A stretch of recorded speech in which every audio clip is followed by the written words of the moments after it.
ప్రతాపరుద్రుడు పైడిత రాజుకు కబురు పంపాను. మానులు మాకులు కుంటలు చెరువులు పంటలు మావని పన్నెందుకని న్యాయం ధర్మం సత్యం కోసం మట్టికి సైతం యుద్ధం నేర్పెను. భూమండలాన్ని ఏలిన జాతి భూమి పుత్రుల వీరుల ఖ్యాతి ఆదిమ జాతి అక్కై మండే లోకానికి కొత్త వెలుగై నిండే. కత్తిడాలు చేతబట్టినారులే మన సమ్మక్క సారక్క శత్రువుల నెలగొల్చినారులే.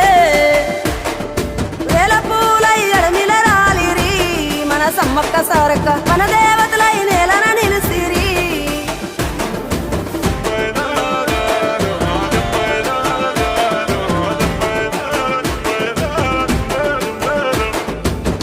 గల్ల గురిగిలోన దాసిన పైసలన్నీ ముడిపే గట్టి పల్లె తల్లి బయలెల్లిందే శిలక. పిల్ల జల్ల సల్లం ఉంటే మల్ల ఏడు మేడాన ముస్తాని పోయినసారి మొక్కుకున్నది గనుక.